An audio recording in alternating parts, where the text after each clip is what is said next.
So this week, Putin said something unlike anything he said before. He directly addressed Russia and gave them a warning and said, we're going to have to start worrying and we're going to have to start dealing with the economy. And what that means is one thing: brace for impact. And this is unlike anything he's ever said before. And it shows that Russia is in a seriously, seriously bad position. And I know endlessly in our headlines and on our news feeds, we see constant articles about how Russia's on its knees, Russia's about to collapse, Russia's all over, Putin's going to be killed by oligarchs.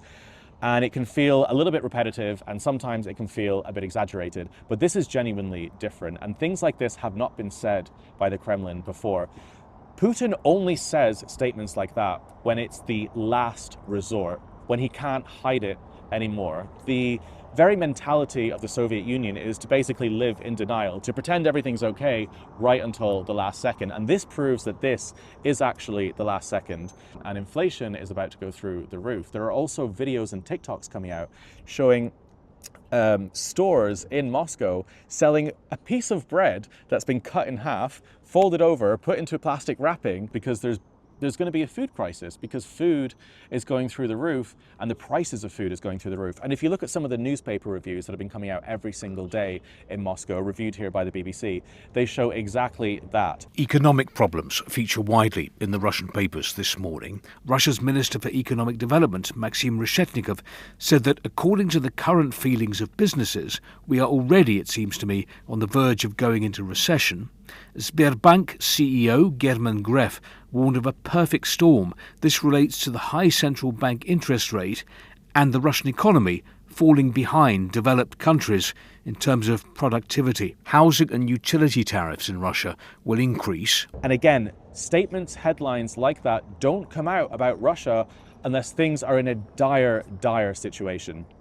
And this is also coming at a week where the Russian air defense systems are getting battered. If you look at what happened in Crimea a few days ago, Ukraine put long-range missiles and drones into extremely expensive air defense systems. Some of these cost hundreds of millions of dollars. And it's a bit like what happened with Operation Spiderweb.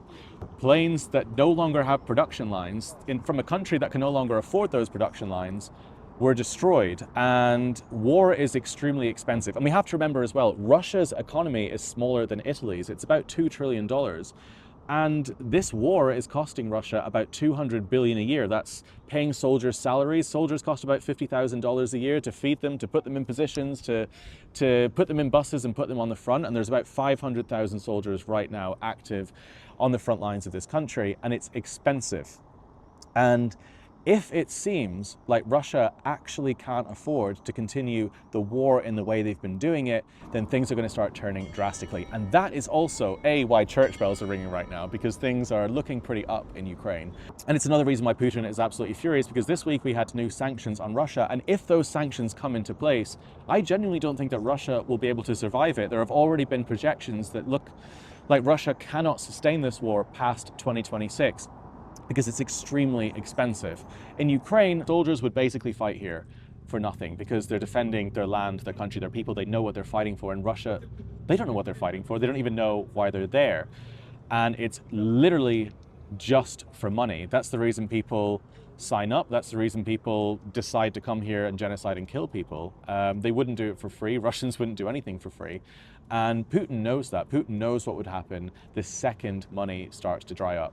And if these sanctions actually kick in, and this is why Putin's worried so much, that could happen a lot sooner. And again, the economy falling like dominoes is also, that also applies to defense, that also applies to this war. If certain battalions and certain units can't be paid, that will fall like dominoes, because that will spread like wildfire. If people in Russia don't think that they're going to get paid to come here and kill people, if commanders don't think that that's going to work, if air defense systems can't be replaced, things will fall fast. And a lot of the ways that wars have ended over human history have ended in a domino effect, have ended quickly and rapidly.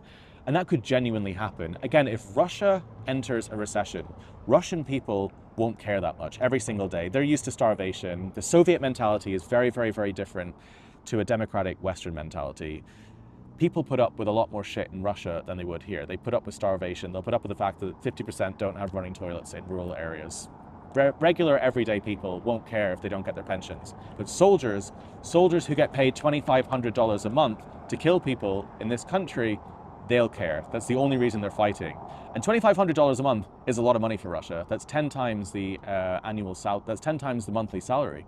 And it's a huge drain on Russia. It's also why Russia has been so desperately unhappy with what's happening in Iran right now. They rely on Iran. They rely on Iran because they lost their only other best friend in the Middle East, who was Assad in Syria. Now all they have left is basically the Iranian regime. It gives them access to the Persian Gulf, and it gives them a supply of weapons. And it looks like they're distracted with Israel. So Putin's looking pretty lonely right now, and he's looking on the verge of bankruptcy. But this is genuinely a horrendous situation for Putin. And I think it puts Ukraine in a pretty good position. Again, it's got an economy smaller than Italy's, and Ukraine is being supported now more than ever by NATO, by the EU, by the rest of Europe in a way that it never has before. There's a feeling of unity right now, with diplomats coming in and out of this country and with support like never before for Ukraine. And honestly, in this country, things feel different in the last few weeks. Even in the last week, there's a mood change. People feel more positive. There's more flowers in the streets. Maybe that's just because it's summer, but genuinely, I think there's a shift. And I think it's a shift, and people can feel that a tide is genuinely turning. And when Ukraine hits Russian air defense, when Ukraine hits important strategic sites in Russia, they can't be replaced straight away. The factory workers are probably drafted, and they don't have the money to rebuild S-400s, S-500s. They physically cannot replace them. And look at the videos that have been coming out in the last few days of these systems being decimated. This is genuinely a turning point. And I think bookmark this video and mark my words. In a few weeks, we're going to be seeing very interesting shifts coming out of Russia, very interesting rhetoric, and probably more worrying statements from Putin. Honestly, I don't normally say this sort of stuff, but I think this is probably the beginning of the end for Russia's bank account. So I hope you like this video. My name's Caolan. I'm here full-time based in Ukraine. If you want to support me, you can follow me on Patreon.